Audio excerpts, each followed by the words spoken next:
So what's up guys, today we will go interview a lot of students about sa overpopulation. Bago ang lahat, ako nga pala si Edrian at ito nga pala si Albert. Wait. Explain ko lang muna ano nga ba ang overpopulation. Ang overpopulation ay tinutukoy nito ang paglaganap o pag-usbong ng mga tao sa ating bansa.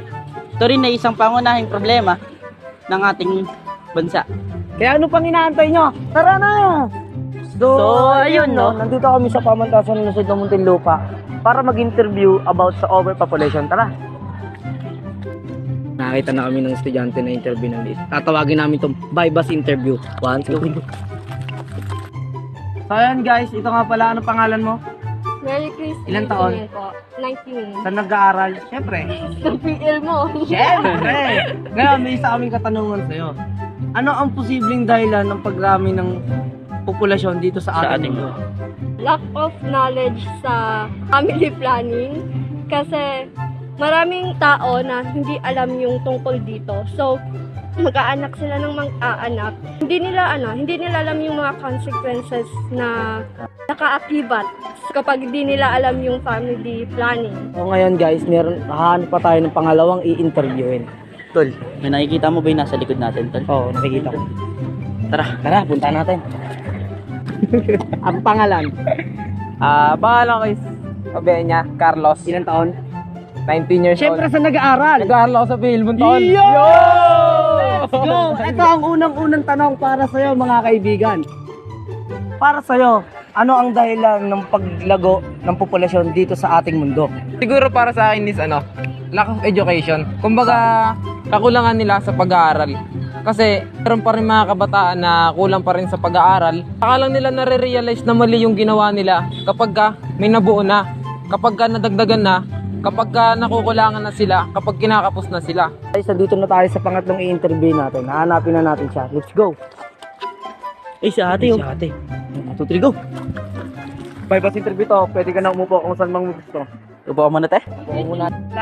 Bernadette Anton. Ilang taon? 19 years old. Saan nag-aaral? Pamantasan ng lungsod ng Muntinlupa. Iyon! At ito ang unang-unang katanungan, kahit isa lang ang tanong. Para sa'yo, ano ang dahilan? Bakit nadami ang populasyon dito sa ating mundo? Para sa akin, poverty or kahirap. Bakit? Kasi, di ba, kung mahirap ka, meaning, hindi naman sa pero kulang yung kaalaman mo pagdating sa sex education. Yes. Ayun, no? So ayun guys. Total, alam na natin ang mga dahilan. Ba't di natin tanungin kung ano magiging epekto ng overpopulation? Kaya rin, hanap tayo. Tapos may nakita na kami dito, nakatambay siya sa parking lot. Natin hanapin, let's go! By bus interview. Pangalan? Jerome Liaño, Ilang taon? 20, At saan nag-aaral? PL Moon. Yun!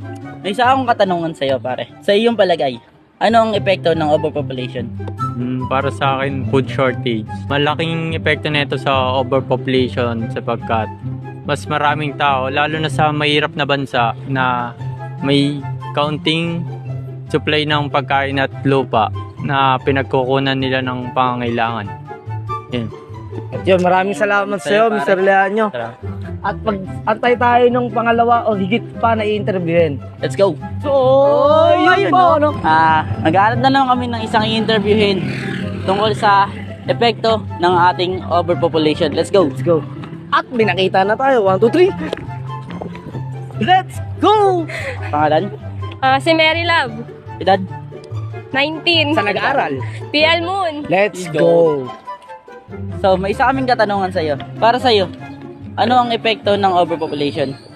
Para sa akin, ang epekto ng overpopulation ay trapiko. Tulad ko na commuter, nararanasan ko yung siksikan, tapos traffic. Kaya mahirap. Maraming salamat sa iyo, magandang Mary sagot. Thank you. Thank you, maraming salamat. So, ayun, yun, mga ka-TikTokas. Maghanap kami ng isa pang tao na interviewin tungkol sa epekto ng ating populasyon. Let's go! Eto na guys. Let's go! Pangalan? Angel Edad? Murillo, 19. Sa nag-aaral? PL Moon. Let's go! Para sa'yo, ano ang epekto ng overpopulation? Sagot? sa magbibigay lang din ako ng isang example. Yan, Tulad yan, ng yan. smoking. Ibigay ito ng isa sa mga sanhi ng population. Katulad ng yung mga taong pag may naninigarilyo sa isang public place, hindi siya nagiging hindi rin nalalanghap siya ng ibang tao. Mga walang bisyo. Second hand smoking. Nagiging second hand smoking sila in short. Ayun lamang po. At yon, maraming salamat sa magandang sagot about sa epekto ng Kaya overpopulation. kayo guys, huwag kayo maninigarilyo sa public place. Oh, ayun, no? Guys, no, meron na tayong cause and effect about sa overpopulation. Ngayon, ito ang huling tanong natin. Ano nga ba ang maaaring maging solusyon sa overpopulation? Ang tingin ko, sa una-una sapat na edukasyon. Tama. Kasi alam naman natin na minsan kakulangan ng konting impormasyon about sa paggawa ng pamilya nagkakos ng hindi pagkontrol sa pagdami ng mga tao. Para hindi basta-basta anak lang ng anak. Kasi una-una may papakain mo sa mga sa pamilya mo kung sobra-sobra naman kayo tapos hirap na hirap kayo, di ba? Kaya importante talagang sapat na edukasyon pagdating sa pagkontrol ng ating overpopulation. Napag-usapan na nga natin ng cause and effect. Ngayon, tinatanong na natin ng solusyon. Ngayon, ito ang tanong sa'yo. Ano ang maaaring maging solusyon sa pagdami ng populasyon sa ating mundo? Naisip ko lang populasyon na solusyon sa overpopulation is yung magkaroon ng sex education sa natin. Bakit? Sa, Bakit? Hindi, para magkaroon ng linaw sa mga estudyante. Hindi lang kasi yung pang matanda, pang estudyante din di ba? Tama. Kasi doon nagsisimula yung overpopulation gawa ng mga teenage pregnancy. Ayun lang. Ano ang maaari mong maging solusyon about sa pagdami ng populasyon sa ating mundo? Sa opinion ko lang, kailangan ng mandatory sex education. Kailangan ilagay sa batas para malaman ng mga tao. Yun lang? Yun lang. At ayun guys, maraming salamat sa panonood. At ako nga, uulitin ko, ako nga pala, si Adrian. At ako naman, si Albert De Lemos, ang host nyo for today's video. Magpasalamat dito lang yan sa TikTok Us!